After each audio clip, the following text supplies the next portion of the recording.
Pero linis ang ano, ilog nila oh. Wala pa. Very good, Ormoc. Nice one. Talagang ano no, sorry ha, pero sa totoo lang talaga, unang-una, isa sa mga akin lang to ha. Standard ko to, basis ko to, or ano, kumbaga criteria of judging no. Parang dyan mo talaga makikita, kumbaga makikita no, magsasalamin sa isang politician ang isang syudad. Unang-una, malinis. Pangalawa, organized. Pangatlo, peaceful. Pangapat is yung ano, yung tawag nito, progressive. So pag yung apat na factor na yon, pag makikita ko yon, ibig sabihin mataas ang chance and possibility ng isang city government, ng ano, ng LGU nila officials ay mga ano no, mga matitino. Ibig ko sabihin, hindi mga kurakot ba, hindi mga self-vested interest ang kanilang pagiging official sa lungsod, sa munisipyo, sa city. Kasi nga oh, tinan mo, di ba? Kalinisan, oh. Kita mo tong ano dito, malinis oh. Syempre nakakahiya naman oh, ang ganda-ganda ni Lucy Torres, ang pugi-pugi ni ano, ni Richard Gomez. Tapos yung syudad nila dugyot, ano. So, yan lang, indication lang 'yun para sa akin no, kumbaga isa lang 'yun sa mga factors. So yung criteria na yon na para sa akin, based ano lang yan nakabase lang din yan sa ano, sa City Government of Davao, sa aming syudad. So malinis, progressive, safe and organized. Yun. So nga ano, pupuntahan natin ang ano, City Hall dito sa Ormoc City, at syempre binasa ko yung Wikipedia na pag-alaman ko ngayon lang na ito palang Ormoc City ang siyang pinakalumang syudad sa buong rehiyon ng Eastern Visayas. So in short say, mas nauna siyang naging syudad kumpara sa Tacloban City. At ito ay naging syudad noong 1947. So in short say, malapit na silang mag 100 years old as a city. Like ngayong 20 years na lang no, mahigit ay magiging ano na sila. By 2027 magiging 80 years old na sila. So ibig sabihin 78 years old na sila ngayon as a syudad. Tapos ang Davao City naman ay nagiging city hall tayo dito sa Davao City noong 1937. So in short say, 10 years ang tanda ng ating Davao City sa pagiging city compare kay Ormoc City. Okay, so nakapagtataka no na sa sobrang tagal na at in the age, sa napakalumang syudad na pala nitong si Ormoc City, 78 years old na pala ito. Bakit parang ngayon, parang bago lang siya naging syudad, no? Ngayon ko lang siya nakita na medyo malinis. Parang progressive, maraming mga economic activities, no? Mayroong mga commercial centers, may mga investments. Parang bakit ngayon lang kaya? So, makakasagot niyan, syempre yung mga taga Ormoc City na yung ano lang naman, sa inyong base sa inyong mga kaalaman, no? Bakit, no? How come? For 78 years old, parang naramdaman ko, nasilip ko itong si Ormoc City as parang bagong syudad lang, no? Parang 10 years lang or 15 years or 20 years old. So 10 years lang pala ang kanilang pagitan ni Davao City. Okay, so yun lang, bali andito na tayo sa City Hall of Ormoc City. So ang mayor dito si Lucy Torres, and yun na nga, marami din palang bagyo dito ang dumaan sa kanila, no? Mas nauna nung 1991, parang binagyo sila dito, bagyong Oring. So maraming namatay, 4,900 katao ang namatay. Tapos yun, bali marami silang trahedya. Actually ang Leyte talaga is maliban sa bagyo, lindol, 'di ba? Lindol, bagyo. So yun po yung mga trahedya ko talaga sa Leyte. Dati actually bata pa lang ako, elementary, dami ko na talagang narinig ng mga natabunan, no? Na landslide dito sa sa probinsya ng Leyte. Like yun, natabunan ng mga eskwelahan at hindi na nakalabas sa mga bata, patay, gano'n, no? So landslide and baha. So yan lang, at tingnan natin yung aking reaction, kung ano yung aking interpretation, first impression sa kanya syudad, City Hall. Okay, no, so ito na yung kanang City Hall. Napagkamalang Kapitolyo kasi mayaman, no? Pangmalakasang City Hall nila dito sa Ormoc City Hall. Diba? So napagkamalang kong Kapitolyo tuloy. So ibig sabihin bombastic. Ibig sabihin mayaman, no? Progressive city. Pero hindi siya mukhang matagal luma na yung yung kalang structure. So yun na nga no, bali itong kanilang City Hall ay ano na siya, modern design na. Kaya pala naging modern design ito, hindi siya kagaya ng ibang mga City Hall sa Pilipinas ng mga syudad sa Pilipinas na may kalumaan or makikita mo yung parang may pagka-historical artifacts or yung parang ancient masyado ang kanyang design kasi nga maraming dumaang mga bagyo sa kanilang lugar. So siguro ay isa sa mga natatamaan or nasisira na salantay ang kanilang City Hall. Kaya ayun, binago ulit. Unlike sa Davao City, hindi tayo talaga masyadong binabagyo. Kaya yung ating structure, yung hitsura ng design ng ating City Hall ay napanatili. Nare-restored palagi. Ito yung kanilang hitsura, no? Ito yung kanilang paligid ng kanilang City Hall. Kung titinan natin na mabuti, kayo na nanonood dyan ngayon, kung kayo ay taga Davao at minsan nyo na napuntahan ang Tagum City, medyo may pagkakahawig sila sa Tagum City, which is pero mas di hamak na mas maganda ang Tagum City na nakahanga. So ibig sabihin mga taga Tagum City, congratulations kasi ang galing no ng inyong city mayor or ng namamahala ng inyong lungsod kasi nga kahit pa bata ito 1997, 1998 lang yata naging syudad ang Tagum City, pero di hamak na mas mayaman pa siya kumpara sa Ormoc City dito sa Leyte. So siguro isa sa rason no bakit mas mayaman pa si Tagum City kumpara kay Ormoc City, o di kaya halos magkaparehas lang sila ng yaman pero when it comes to population, mas marami pa rin tao si Tagum City. Sila ay meron silang 290,000 population, pero hindi pa sila independent component city. Sila pa rin ay belong pa rin sila sa probinsya ng Davao del Norte. Tinignan ko pala sa Wikipedia kung ano nga ba ang pinaka-requirements sa isang city para magiging highly urbanized city. So ang sabi ho dito, to be classified as a highly urbanized city in the Philippines, a city must have a minimum population of 200,000 inhabitants and a latest annual income of at least 50 million pesos based on 1991 constant prices as certified by the National Statistics Office in the city treasurers respectively. So ibig sabihin nun, nung titingnan ko naman ang Wikipedia or tinanong ko si Google kung ilan ba ang net income or latest income ni Tagum City, ang sabi naman dito ay meron silang 1.8 billion revenue na kung saan kaya sila naging first class city in income class system of the Philippines. So kung ganun, bakit hindi sila na consider as highly urbanized city? Gayong sila naman pala ay lagpas 50 million latest annual income. Tsaka nung tinignan naman natin yung kay Ormoc City na latest annual income ay meron silang 523.93 million, 'di ba? So ibig sabihin parang mas malaki pa rin talaga ang income ni Tagum City compare kay Ormoc City, pero si Ormoc City nagiging siya independent component city, mas malapit na siyang maging highly urbanized city. So yun lang naman So bakit kaya? Well, di natin alam Basta yung sure lang ako dito na pasado na si Tagum City tsaka itong si Ormoc City na magiging highly urbanized city kasi nga 200,000 plus population and 50 million ang kailangan income sa annual latest income. Naman kay Losie Torres Gomez, tingnan natin yung kanyang Wikipedia or biography. Losie Torres Gomez or Losie Marie Martinez Torres was born on December 11, 1974, is a Filipina actress and politician currently serving as the mayor of Ormoc since 2023. She previously served as the representative of Leyte's 4th District from June 2010 to March 2013 and from June 2013 to June 2022. So in short say, almost 12 years, no? So meron itong dalawang buwan na parang absent yata siya o may siya. Ito, March. So April, May. So parang hindi siya pumasok as hindi siya congressman. So tingnan natin yung mga sakop naman ng 4th district ng Leyte.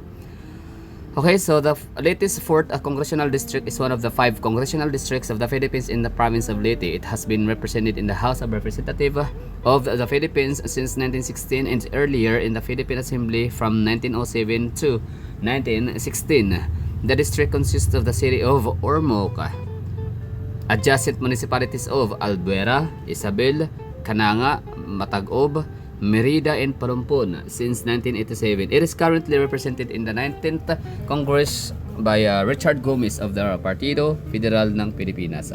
Yan, no? So 7 LGU ang kanyang hawak ni Lucy Torres Gomez, no, sa kanyang congressional district na kanyang nire-representa sa kanyang 12 years of representative. Ngayon siya ay mayor ng Ormoc City. So nag-assume siya ng office noong June 30, 2022. Okay?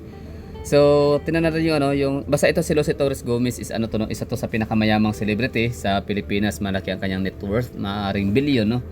So, in short say, talaga nga akin lang to kumbaga parang ang pagkakaintindi ko dito talaga or yung aking pagkakaintindi ko na parang tumakbo na talaga to si Lucy Torres Gomez not for the personal gain, not for the power, like parang siguro dahil mayaman siya kasi meron ng mga nakausap 2 driver, 3 driver dito sa Leyte na nasakyan natin, pedicab driver, tricycle driver na sabi nga nila na ang pinakamayaman daw talaga sa Ormoc ay ang itong mga pamilya ni Lucy Torres Gomez.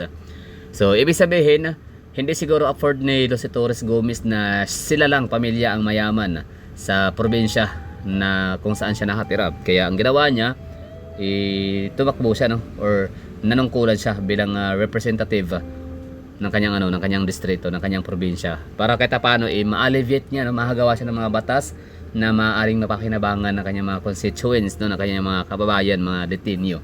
And ngayon naman ay naging mayor din siya. So parang meron kasi tayong mga kakilala, ang dami tayong mga kakilalang mga politicians sa Pilipinas, mayor, mga senators, mga congressmen na mga representative na napakayaman, pero napakayaman, bilyonaryo, multimillionaires, pero napakahirap naman ng kanilang kinabibilang o kanilang mga nasasakupan, no, ng kanilang probinsya. So tingnan natin ngayon ang pinaka richest province in the Philippines. Top 10 richest province in the Philippines. So ang richest province top 10 ay Cebu, Rizal, Camarines Sur. Oy, congratulations Camarines Sur. Na sa talagang lugar ni Robredo, no. Nag top 3 na siya. Dati kasi top 3 ang Batangas province, ngayon pang 5 na lang. Okay, Davao de Oro, Cavite, Ilocos Sur, Bukidnon, Negros Occidental, Pampanga, no. So hindi pasok ang Leyte or wala na pasok na mga probinsya ng Eastern Visayas region. So walang Samar Island, walang Leyte. Okay, gawin natin top 20.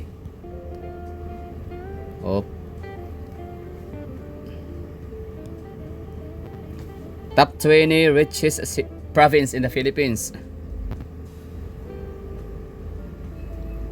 Okay, so Cebu, Rizal, Camarines Sur, Davao de Oro, Cavite, Ilocos Sur, Bukidnon. So walang available dito na data tungkol sa mga richest city. Pero ganito na lang, balikan na lang, focus na tayo sa Ormoc City. So dito sa Eastern Visayas region, so that's sa Eastern Visayas region ay merong 6 na probinsya. So sa Samar Island meron silang Samar, Eastern Samar, Northern Samar. Sa Leyte naman meron silang Southern Leyte, West Leyte, tsaka Western Leyte. So ang pinakamayaman na municipality, pinakamayaman na syudad sa buong rehiyon ay ang Ormoc City. Pangalawa ang Baybay, pangatlo ang Tacloban City, tapos pang-apat ang Maasin, no. So in short say 4 lang ang city, hindi pala, 4, Calbayog, Katbalogan, Burungan, 7. So they have 7 cities sa buong rehiyon, no, ng Eastern Visayas. So yun lang. So itong si Lucy Torres Gomez, hindi naman siguro lingid sa ating kaalaman na napaka-vocal nila sa pagsuporta, no, sa drug war or sa tukhang or sa war on drugs, no, ni dating Pangulong Rodrigo Duterte. Biggest legacy of former drug war is still the biggest legacy of former President Duterte. The numbers will show how effective the drug program was. And I am very thankful to this leader, President Duterte. For me, I support the president because I clearly saw the program was very effective when I was mayor for Moc City. You know, before I became mayor and before President Duterte became president, Moc City used to be the drug capital of Region 8. And when we sat in office, we came up with a very strong anti-drug campaign program together with the support and help of the president. And coming from drug capital, we became the safest city in the Philippines. The numbers will show how effective the drug program was. And I am very thankful to this leader, President Duterte, who was able to make the hard calls. He had a clear stand, and I appreciate that most with President Duterte. And despite all the criticisms for fighting drugs, you know, the drug war is still the biggest legacy of former President Duterte. So yun, no, narinig nyo naman siguro yun ang sinabi ni Richard Gomez, no, tungkol sa drug war. So syempre silang dalawa yan ng mag-asawa na talagang malaking pasalamat ho sila talaga sa drug war campaign or drug war na war on drugs ni dating Pangulong Duterte. Kasi nga yan, sabi nga niya, di ba, na dati is drug den or drug capital of the Region 8, ngayon ay safest city na sila sa buong Pilipinas. Congratulations kung naging pala, no, kung nakahawak pa sa, meron pala silang titulo or meron silang na-receive na award as safest city. So ibig sabihin pala parating sa safest city in the Philippines, so hindi na pala Davao City ang laging nakuha, no. So minsan din pala ang Ormoc City. So congratulations mga taga Ormoc for having such a good and kind, brilliant na mga mayor na kagaya ni Richard Gomez tsaka ng kanyang misis na si Losie Torres Gomez. Na yan na nga ang hindi ko mahanap yung video or footage na sinabi ni Losie Torres, yung video, kumbaga lang, caption lang yung, kaya lang parang quote and quote lang talaga na yan na nga, useless yung bilang isang mayor, useless ang iyong drug war campaign sa iyong syudad kung mismong ang pinaka-head office, pinaka-national office wala namang suporta dito. Like bukod sa walang suporta, aprobado pa, di ba? Like aprobado or parang suportado pa nila yung pagdodroga. For example na lang, di ba, si General Marbil, di ba, sinabi niya na, kumbaga parang sinabi niya na okay lang magdodroga ang mga pulis kasi hindi naman daw ibig sabihin na magdodroga ay nag-a-addict na sila. Kumbaga nagdodroga lang daw sila para daw ma-extend, no, or mapahaba para daw hindi sila maantok, gano'n, no, pampagising, dahil nga daw mas mahaba ang oras ng kailang trabaho, duty, lalo na sa gabi, di ba? So saan ka pa, di ba? So good luck na lang talaga sa Pilipinas kung ganyan ang leader natin. Tapos syempre yung ating pangulo ngayon, si Presidenta Bongbong Marcos, lagi siyang lagi nilang dinideny na siya ay hindi siya nagko-coke, di ba? Hindi siya nagko-coke or nagso-soft drinks na coke, ganun. Lagi nilang dinideny na paratang lamang, ganun, mga hindi, walang katotohanan. Pero nitong huli, nung hinamon siya na magpa hair follicle test, di naman niya tatanggap, di naman niya tananggap yung challenge, di ba? Buti pa si si Sara Duterte, si Pulong Duterte, na inakusahan sila Basti Duterte, di ba? Inaccused sila na mga drug addict dahil nga sa maraming tattoo. Inakusahan sila na mga drug addict dahil si Bibi Sara dati nung mayor pa siya nagpakalbo. Basta maraming tattoo, no? So pinagbintangan ng mga drug addict or mga gumagamit ng mga illegal na droga. Pero nitong huli nag-undergo sila, no. Tinanggap nila yung challenge accepted, hair follicle test. At saka hindi lang sila, maging kalaban nila sa politika sa Davao City itong si Nograles, si Carlo tsaka si Megs Nograles, no. So nag-undergo din sila ng hair follicle test. So yun, 'di ba? So kung si Megs Nograles at saka si tao na ito, si Carlo Nograles nag-undergo sila ng hair follicle test, bakit hindi magawa ni BPM? Yun lang yun, no? So okay na tayo dito, basta tinanong ko naman yung mga tricycle driver talaga sa Ormoc City, safe naman daw talaga ang syudad nila so far. Wala daw silang masyadong list or minor lang, no. Kumbaga unlike daw ng mga nagdaang mga taon, mga ilang taon na nakalipas, mga years, no, decades, ganun, no, hindi naman daw talaga kapareha. So yun lang. Pero syempre ngayon dahil nga sa hindi na si Digong yung yung pangulo, hindi naman siguro tayo mga blind, no. Andiyan naman siguro yung mga balita sa GMA, TV5, News 5 everywhere, sa ABS-CBN. Yung mga yan, yung mga mainstream media yan, di ba? Isa yan sa mga pinagkakatiwalaan ho talaga na mga news mainstream media natin sa Pilipinas. So sila yung nagre-report, no, ang dami mga pinapatay ng mga bata, minor de edad, estudyante, buntis, mga matatanda, senior citizen, mga babae. Basta warang kalaban-laban, pinagpapatay ng mga hayop na mga adik. So, di ba? Yun yung mga laman ng balita ngayon. Dati, nung sa panahon ni Digong is puro mga mga pinatutumba is yung mga mayor, vice mayor, di ba? Na may kinalaman sa mga mga drug syndicate or mga narco politicians, mga gano'n, no. Tsaka syempre yung mga adik, mga natukhang, mga nanlaban, tsaka yung mga snatcher, mga pickpocketer, mga hold-upper, robbery, basta mga kriminal. Yun yung mga humahandusay sa gilid-gilid ng araw ng panahon ni Duterte. Pero ngayon hindi na, no. So kawawa, mga law-abiding citizens na naman ang mga nabibiktima lagi.